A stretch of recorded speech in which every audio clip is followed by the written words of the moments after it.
benvidos. Esta semana desplazámonos a Nebra, no concello de Porto do Son. Estamos na Ponte de Cans, celebrando o centenario dun feito co que imos a falar co historiador e profesor Manuel Mariño del Río. Moi boas. Hola, boa tarde. Ben, ainda temos unha tarde con un soliño espléndido de outubro, non? En este momento sí, dá gusto. Manuel, moitos dos nosos espectadores non saben quizáis cales foron os sucesos de Nebra que ocorreron aquí en 1916, non? Poderías explicarnos brevemente que sucedeu? Sí, pois o máis breve sería que neste mismo lugar onde nos encontramos neste momento coincidiron un grupo enorme de veciños, aproximadamente uns 300, e un número enorme tamén de gardias civiles, aproximadamente uns 40, encontráronse neste punto porque os veciños negábanse a que a un veciño xusto deste lugar de Cans se lle embargaran os seus bens por non pagar a contribución que estaba impoñendo o Concello. A liorta completamente fácil de supoñer rematou en traxedia, posto que neste mismo intre quedaron xa 2 persoas falecidas e 3 morreron posteriormente. Brevemente sería eso o acontecido xusto nesta ponte de Cans.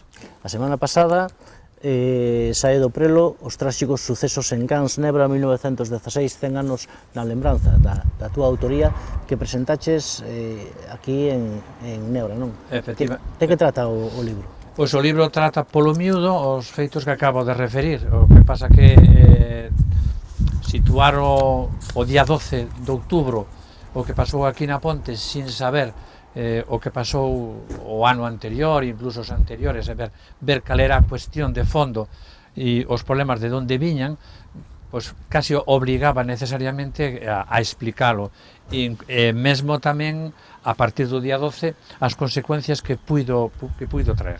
Por lo tanto, ese libro ten esa razón de ser, de contar un pouco polo miúdo, vamos, aproveitando os medios que eu tiven a miña disposición para, bueno, mediante esas 55 páxinas, pois contarlle aos veciños fundamentalmente e ao público en xeral o que aquí pasou en Porto do Son, pois nese ano 16, pero neses primeiros anos do comezo do século XX.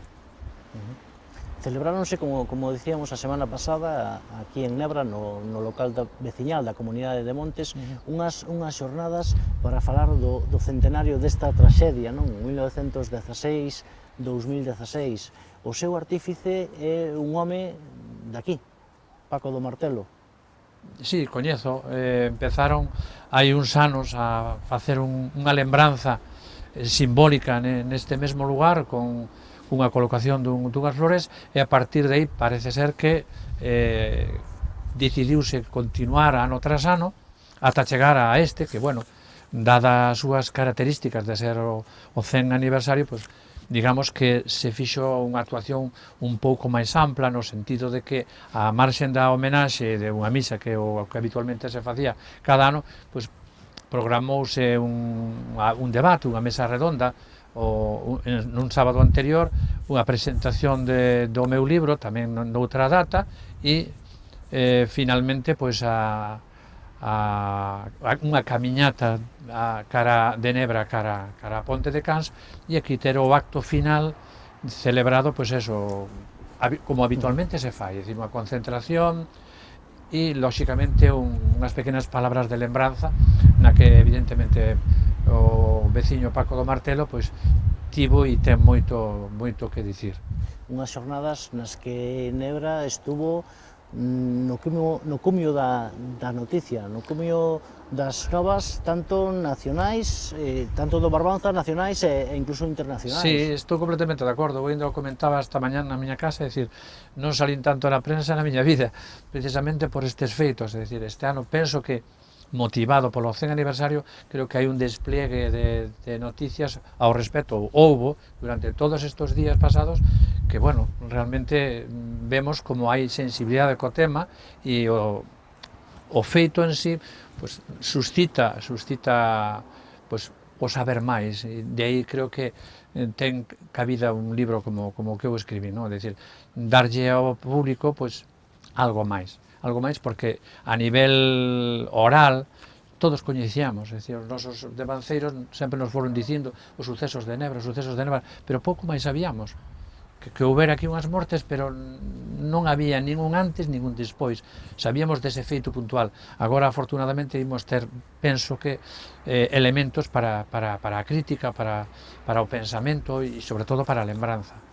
Uns actos do centenario na lembranza de represión en Nebra, como ti ben dicías, o sábado 8 de outubro e o mércores 12 de outubro. Ese mesmo sábado proxectouse unha curta que, ainda que xa fora presentada en Porto do Son, na Casa de Cultura, xa fai uns anos, quizáis puido ser a primeira vez que os veciños de Nebra avisen no seu local, que é a curta Nebra da directora e ela mesma, a mesma produtora, Marisa Otero, non? Sí, a verdade é que ademais tiña o seu punto, non, de dicir, proxectase en Nebra e proxectase no Centenario. Creo que era o lugar e a hora para a proxección desa película ou desa curtametraxe. Penso que para os veciños, os que acudiron, pois foi un momento importante. Penso que os achegou, ainda que lóxicamente a curta dá a súa visión dos feitos, en moitos dos casos moi similares ao que aconteceu na realidade, pero en todo caso, ainda que sexa unha versión de Marisa, penso que é sumamente interesante, que nos achegou perfectísimamente aos feitos.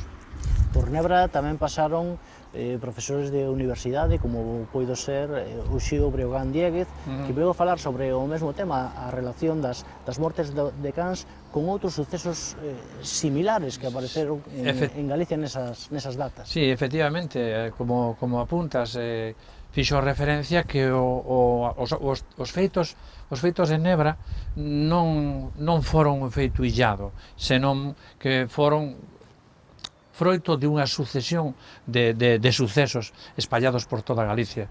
Pódense documentar perfectamente máis de 10 e probablemente haxa bastantes máis se se fai un labor de investigación profundo, donde os feitos como os do Son ocorreron en diferentes concellos de toda Galicia e con efectos similares, é dicir, unha protesta veciñal que remata en loito.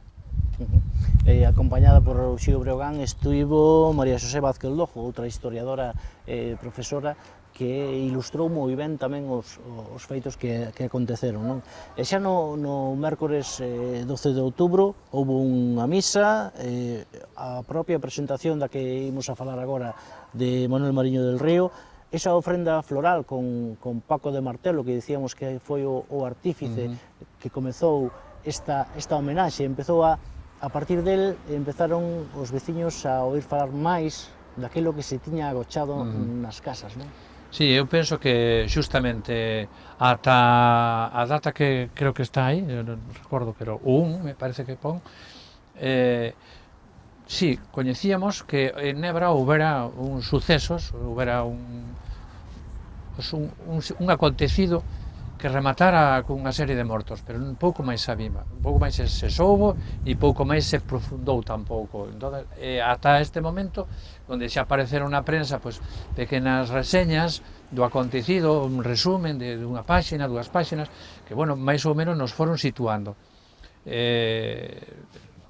Con anterioridade a que se fixera aquí este acto, sacárase un libro, creo recordar que da Editorial do Castro, de un sonense, que precisamente falaba de Nebra e a historia dunha infamia.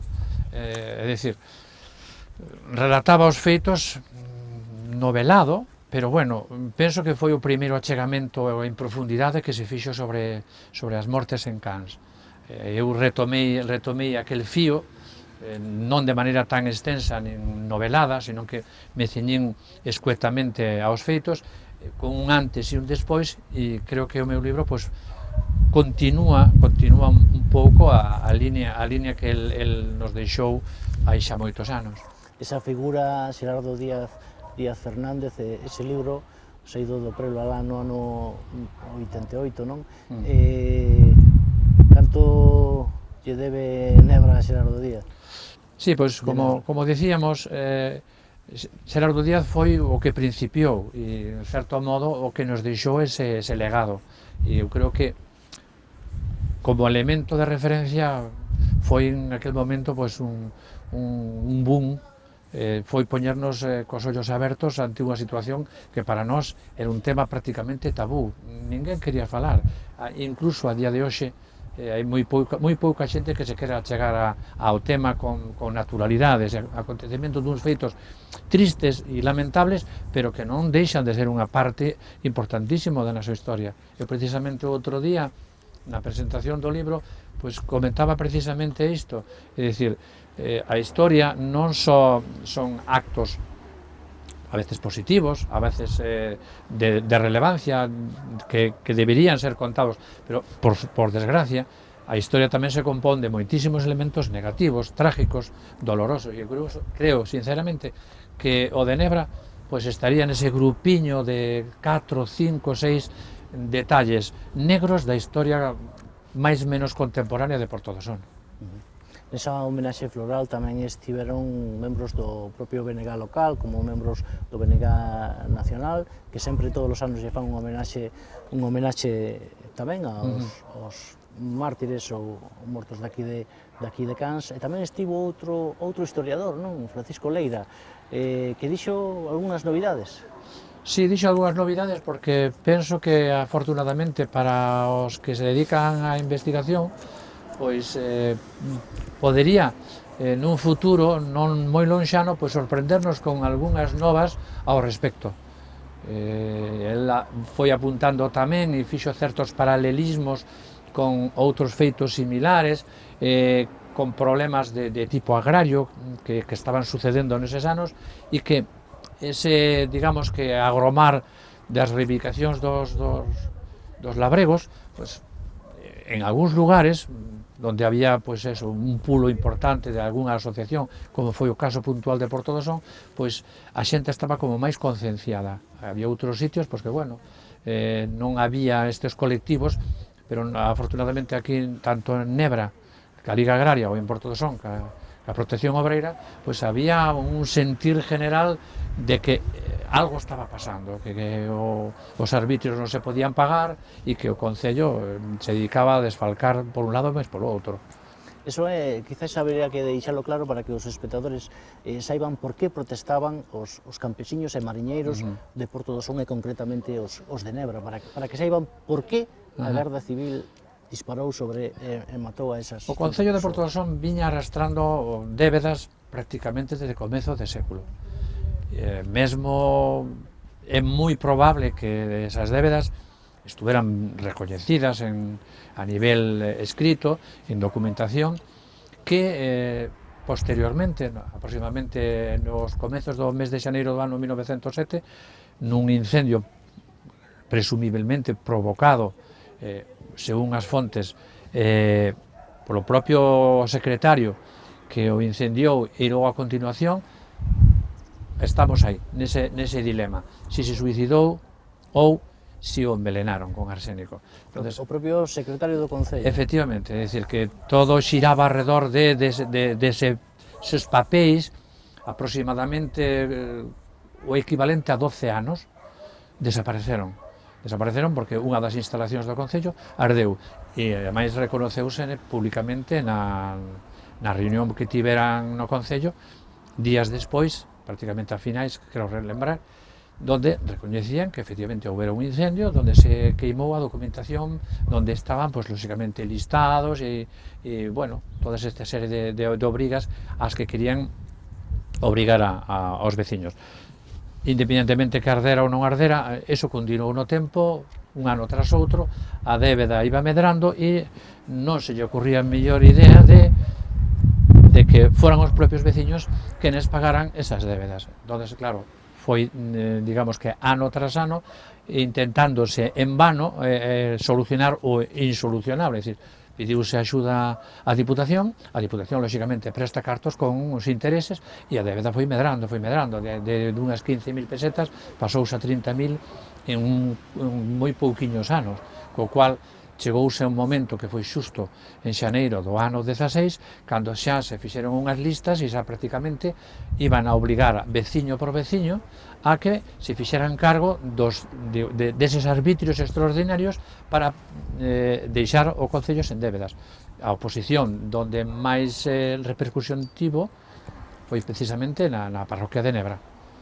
Outras, algunhas delas, como por exemplo, parece ser que en xuño e por aí, pues, non houve problema, en Miñorzos, por exemplo, houve algo de oposición e embargaron unha vaca, por exemplo, ao alcalde de barrio, pero donde máis se deixou sentir foi precisamente en Nebra, que foi unha das razóns que argumentaron as autoridades para sinalaron co dedo culpable de que as asociacións, tanto a Liga Agraria como a Protección Obreira, incitarían, según eles, a que a poboación se negase a pagar. Dúas das organizacións moi importantes a principios do século XX en Porto do Son, non? A Liga Agraria de Nebra e a Sociedade da Protección Obreira de Porto do Son, non? Como estaban organizadas e como funcionaban?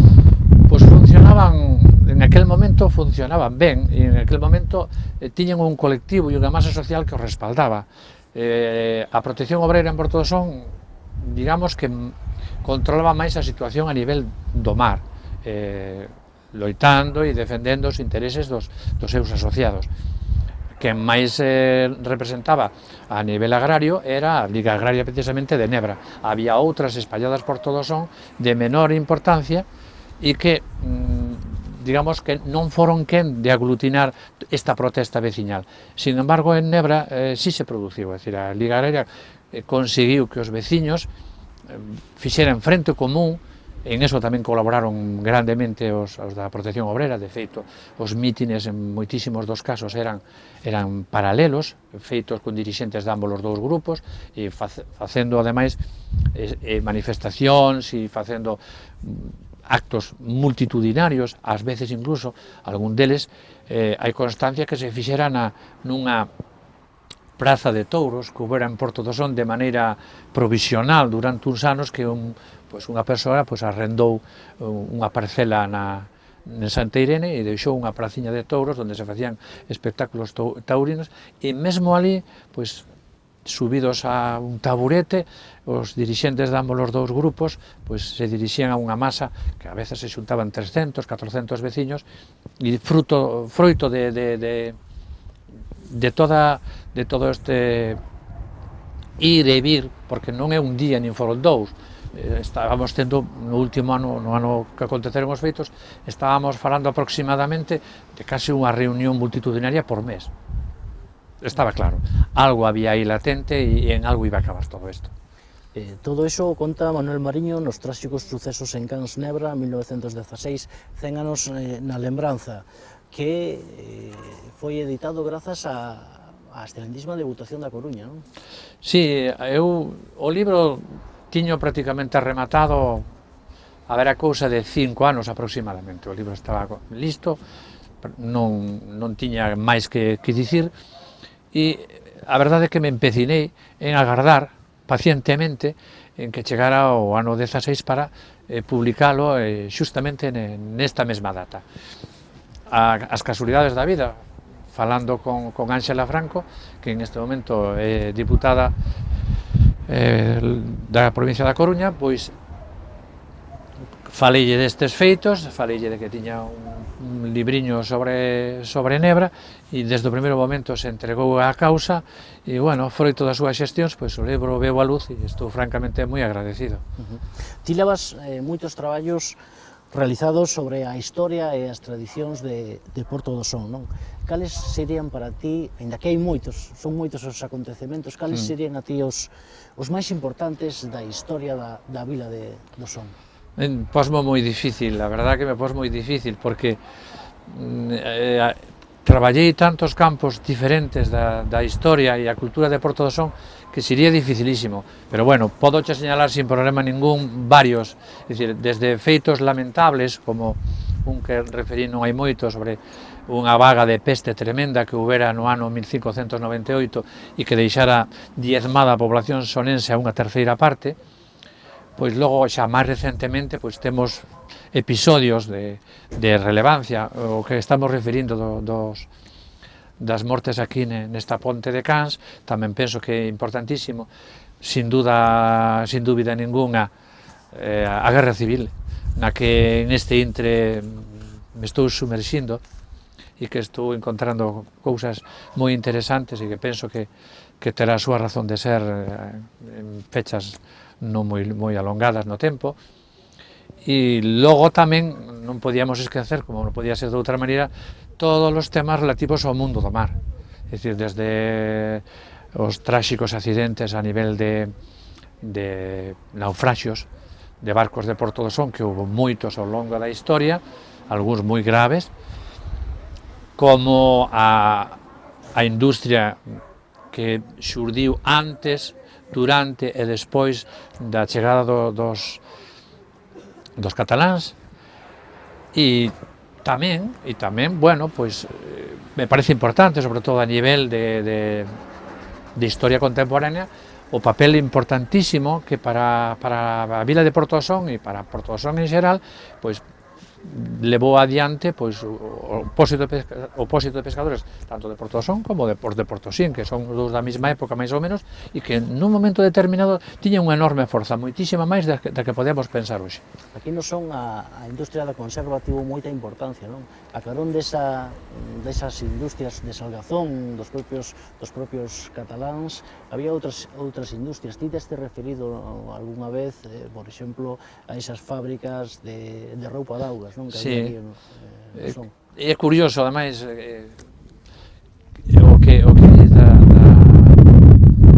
industria de roupa de augas. A mí faime moito que pensar, non? A mellor do espírito aventureiro que non se tivo, é dicir, cousas que se empezaron e que nunca remataron, é dicir, houbo moitísima fábrica de salgadura, tanto cataláns como do propio Concello de Porto do Son, lóxicamente de menos porte, industrias máis reducidas, máis familiares, pero houve unha manchea delas. O curioso que eso no futuro non tivo continuidade, non se transformou en industria, por exemplo, de conserva. Tuvo que vir unha industria prácticamente de fora para continuar. Eso tamén é certo, por un número de anos bastante limitado e que, desgraciadamente para Porto do Son, acabou en nada, e o mesmo sucedeu en Portosín. Pois que a industria da roupa de aguas pasou algo similar. O sea, en un momento determinado da nosa historia, aproximadamente a comezos do século XX, Porto do Son chegou a ter varias industrias de roupa de aguas, pioneiras no seu momento, e que exportaban roupa de agua prácticamente a moitísimos lugares e portos de relevancia de España. Pasaxes, Huelva, A Coruña, Vigo, facíanse aquí. Cando o plástico nos invadiu, non houbo transformación. Os industriais abandonaron a súa industria artesanal de utilizar a roupa de aguas a partir de lonas tinguidas en aceites, e con capas e capas e capas, e todo ese proceso que era moi, digamos que de andar pola casa, unha vez que o plástico nos invadiu, non houbo transformación, é dicir, Porto do Son quedou fora dese progreso, e como tantas cousas. Hubo industria pirotécnica que tampouco chegou a ir a máis, non sei, agora si de relevancia. Tites libros tamén sobre o patrimonio artístico e etnográfico, sobre todo en Porto do Son, non?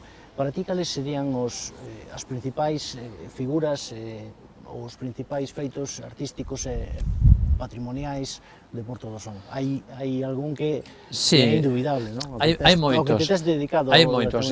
Penso que o apartado histórico artístico de Porto do Son, primeiro, é un gran descoñecido, e, en segundo lugar, é enorme.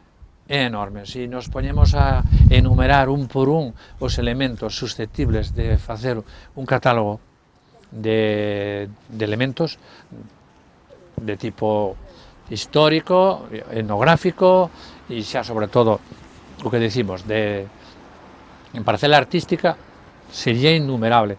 Hombre, quedándose con algún, eu penso que non temos dúbida ninguna, creo que o Castro de Baroña é digamos que o elemento fundamental de Porto do Son. por o número de visitantes e pola importancia que ten, o seguimento que se lle deu, as excavacións que se produciron.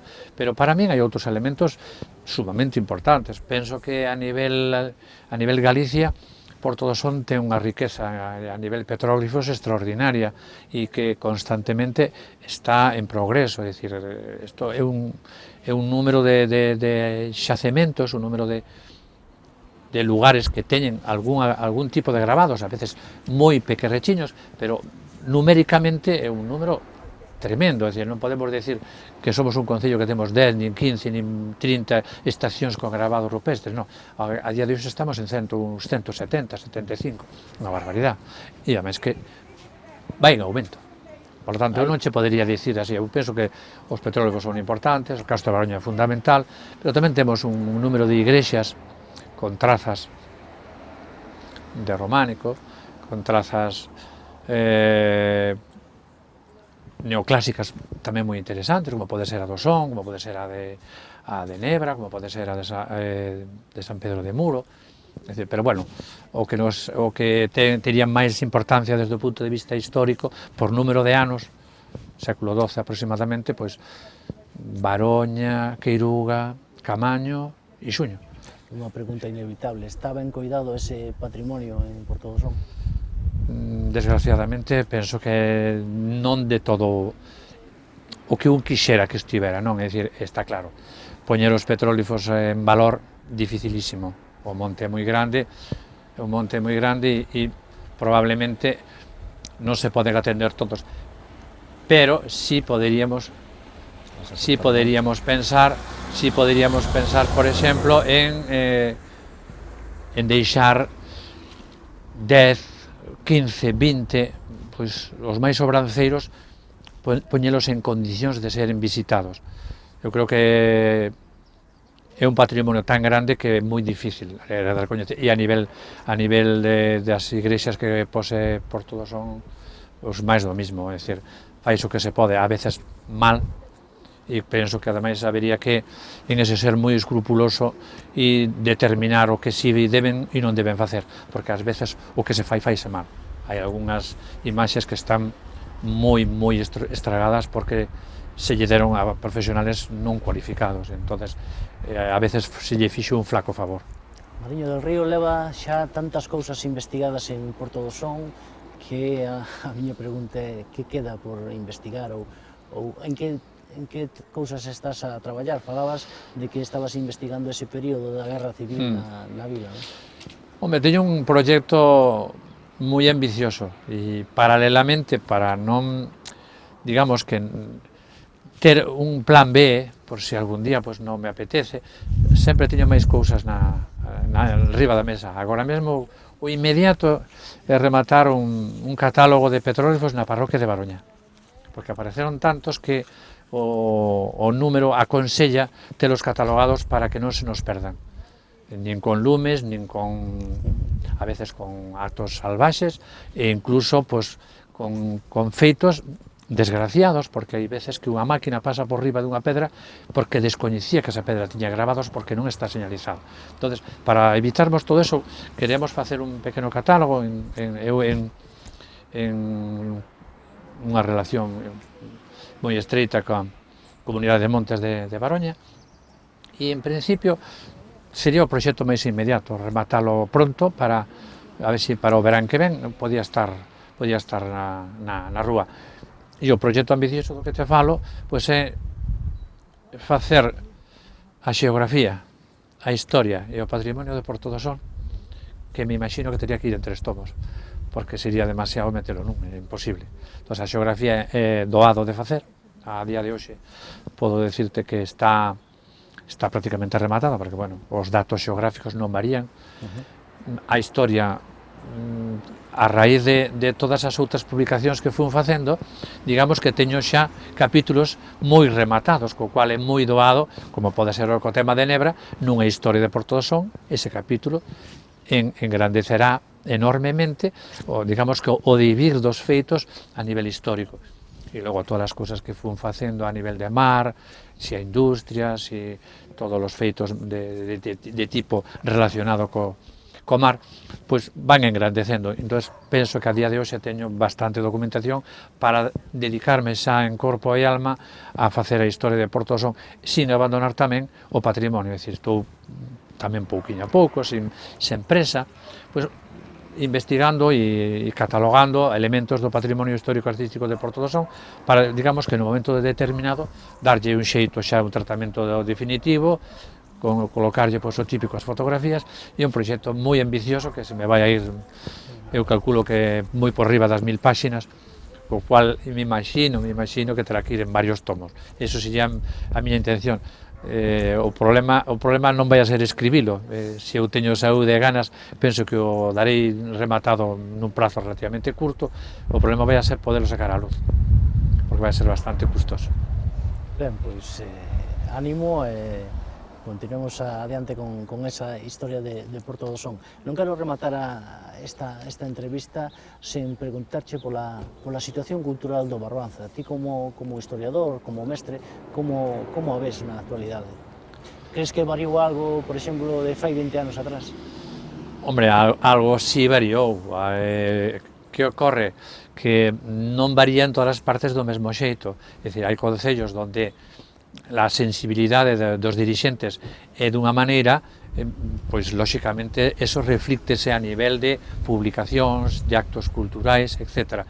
Os concellos onde desgraciadamente a cultura vende menos, pois estaba máis paralizado. Entonces, penso que a día de hoxe hai unha repercusión moitísimo máis grande a nivel xeral, pero tamén é certo que se ve clarísimamente en que concellos sí, en que concellos non. O que sí está claro que hai profesionais a nivel individual que siguen traballando moito e ben en varios concellos, Boiro, por exemplo, mismo Noia, donde hai un grupo de compañeros que están facendo un grandísimo labor. Sen embargo, non son, pois eu a veces síntome como unha illa, que non teño compañeros cos que me gustaría colaborar, incluso dirixir traballos en común de investigación, mesmo rapaces que rematan carreira de historia e que están ben formados, e non somos quen. Outros colectivos que coñecemos, como por ser Barbantia, pois tamén colaboran moito e ben para, digamos, que un número de actos pois prolifere, se fagan presentacións, se fagan distintas exposicións, é dicir, que haxa unha ebullición de actos que fagan dicir que Barbanza está nos mapas, que hai alguén que loita e que, bueno, máis ou menos... Cales serían as carencias máis significativas no eido cultural que poden ter algúns dos concellos dos que estamos a falar, dos concellos do Barbanza? Hombre, eu controlo máis o de Porto do Son, que é onde vivo, e, bueno, nos últimos anos vexo que se están producindo poucas publicacións, ningunha, diría eu, nos últimos anos moi pouquiño, cando outros anos se facían máis publicacións no sentido de colaborar con algunha persoa ou escritor que deixaba sobre a mesa un manuscrito, ou ben en coleccións, como podía ser aquel Cartafol da Memoria magnífico, onde se empezaron a recoller traballos que se referían a Porto do Son, ou unha colección, creo que se lembraba do Castro de Baroña, que tamén se empezou con moi pouquiños números e que tamén se interrumpeu. Penso que é un gran déficit que temos non continuar esas dúas coleccións, porque penso que se podía, ou daríamos cabida a traballos que de outra maneira non se poderían publicar, como este caso concreto, este libro de Nebra, se non xurdise agora a oportunidade vía Diputación, pois ben tería cabida ou en calquera das dúas coleccións, ou no Cartafol da Memoria ou na outra do Castro de Baroña. A semana pasada tamén, para finalizar, houve un congreso en Porto do Son falando sobre os avances historiográficos e os recursos didácticos sobre os movementos sociais e as formas de protesta no centenario da revolta de Nebra, non? Auspiciado polo Museo Marea, pola Concellería de Cultura de Porto do Son, polo propio Concello de Porto do Son e pola Consellería de Cultura. Pero no mesmo programa non vemos a xente, digamos, que fai publicacións como esta. Non sei, habería que preguntarlle aos organizadores, pero en todo caso penso que era o momento oportuno para facer algo así. Porto do Son tamén demandaba, e moitos veciños e xente que non é veciña botaban de menos aquelas xornadas de historia e cultura que se facían no verán, e penso que estas xornadas, e neste momento que se cumpre o centenario e que un pouco o tema vai por aí, penso que é un grandísimo acerto por parte de quen organizou o evento, e penso que a acollida foi boa e o resultado final eu creo que é para plantexarse a posibilidade non de continuar, sino de ver a posibilidade de que Porto do Son teña varios acontecementos deste tipo ao longo do ano. Eu creo que tamén ese é o turismo que podemos atraer, é dicir, un turismo de cultura, un turismo de actos deste tipo, que, bueno, pues que poderían espallarse ao longo do ano. Por exemplo, estamos falando de finais de ano, o que se facía no verán xa levaba un público máis heteroxéneo, no sentido de que collía tamén moitos foráneos, e incluso se podía plantexar un terceiro pues, entre estes dous, é dicir, facíanse 2 ou 3 grandes acontecementos. Sabemos que é difícil, sabemos que montar unhas xornadas é complicado, tamén se pode plantexar a posibilidade de facelo de maneira alternativa. Un ano podíase facer o referente aos mortes de Cans, movimentos agrarios ou deste tipo, feito na época apropiada, é dicir, en outubro, novembro, incluso hasta o mes de decembro, podíase plantexar o ano seguinte outras xornadas en outra época diferente e unhas terceiras, poño por caso, pois no verán, é dicir, iríamos tendo de maneira escalonada, non necesariamente todas o mesmo ano, que é un proxecto demasiado ambicioso, pero que está claro que hai que demandar que se fagan cousas, que as casas da cultura están cheas. Porto do Son non se pode permitir o luxo de ter casas da cultura pechadas un día sí e outro tamén. Decir, hai que darlle vida, senón non ten ningún sentido telas. Unha vez que se fixeron, ben ou mal, con un acerto ou sin acerto, agora penso que o que non ten sentido telas pechadas. Eu creo que hai que darlle vida e deixar que os veciños pues participen tamén desas casas da cultura e se lles vexa proveito a ese investimento que se fixo, e penso que non se está facendo. Eu vexo pola Casa da Cultura de Porto do Son, pues, houbo anos de ter pues, un número de obras de teatro superior, de concertos a veces de grupos enormes, outras veces grupos máis pequenos, grupiños de 2, 3 membros, de corda, de vento. É dicir, había actos, a xente tiña familiaridade coa Casa da Cultura. Xa preguntábamos, que hai agora? Que hai este mes? Que hai tal sábado? E eso estáse perdendo. Entón, agora traes un acto cultural e, salvo que o publicites moi ben, digamos que perdemos esa inercia. Eu creo que non se pode perder esa inercia. Hai que volver a levar a xente ás casas da cultura. Hai que volver a potenciar eso. E algo que me parece fundamental, temos que levar o pequeno público, temos que facer cousas para nenos, temos que potenciar a lectoescritura, temos que potenciar que os nenos se acheguen ás casas da cultura e fagan, pois como no seu día eu fixen, grupiños de teatro para nenos, para meniños e, por que non, para maiores, e facer que non sean os grupos que veñen de fora sempre, senón que haxa moitos grupos propios que sean os que, en certo modo, alimenten esas casas da cultura a nivel parroquial. Manuel, pois foi todo un placer conversar contigo, recordarlle aos nosos espectadores a túa última publicación, este 100 anos na lembranza, aquí neste lugar desa traxedia, ¿no? Desas mortes de Cans. Pois moitas gracias a vos, e xa sabedes, todo que sea participar en este tipo de actos, este tipo de programas, que leven aos nosos veciños a ter unha certa sensibilidade cos temas culturais, artísticos e históricos, estarei sempre encantado de colaborar con vos. Moitas grazas. Felicidades. Señoras e señores, despedímonos dende a Ponte de Cans en Nebra, recordando a esas 4 mulleres e a ese home asasinados en 1916 pola Garda Civil. Sen máis, vémonos a semana que ven aquí en Canal Barbanza.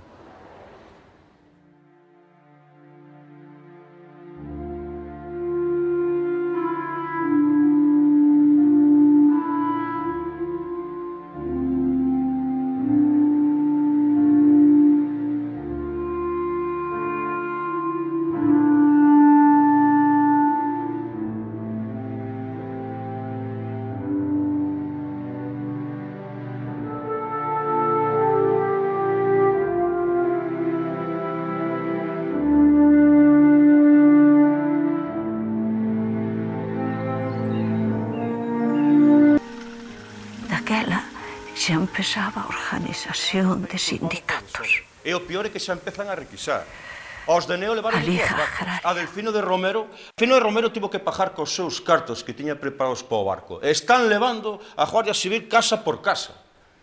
E que imos facer? Da outra vez tan só conseguimos adiar o pagamento. E eles poden máis que nós. Algúns non pagaron o foro e agora botannos isto en riba. Non se paga o de FIS. Que o paguen os que o gastaron. O único que podemos facer é protestar. Ou imos contra eles ou veñen contra nós. Quen está disposto a manifestarse mañá? Dende o cruceiro ata a casa do alcalde. Pois entonces que vayan as mulleres e os nenos diante. A eles non lle van facer mal. Hai que levar as nosas ferramentas. As nosas armas son as nosas ferramentas de traballo. Levades hachas e anjasos. Loitemos polos nosos dereitos. E a xente decidiron non pasar por iso. E dixeron, pois non pagamos. A culpa foi miña, filliña. Foi miña. Pero tiña que ir. Eu tiña que ir.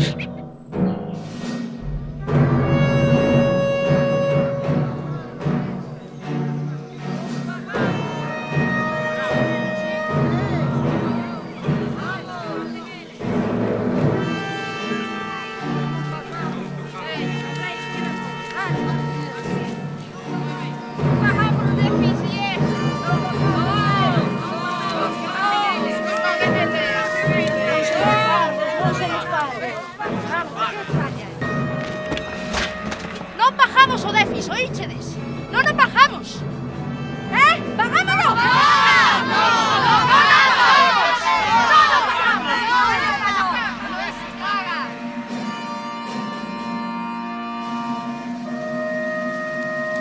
Acabemos con esto dunha vez. Carguen. Ides pagar isto e máis o foro que non pagastes. Ides vos acordar.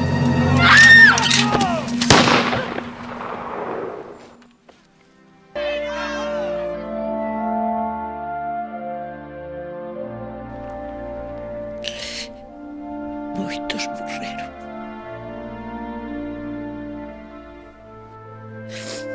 Os feridos cargaron nun carro para a Rieira para logo levarnos en barco a Noia.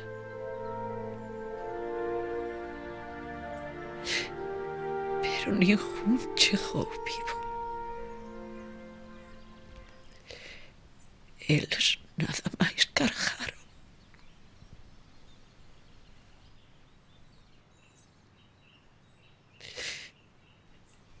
Tua boa filliña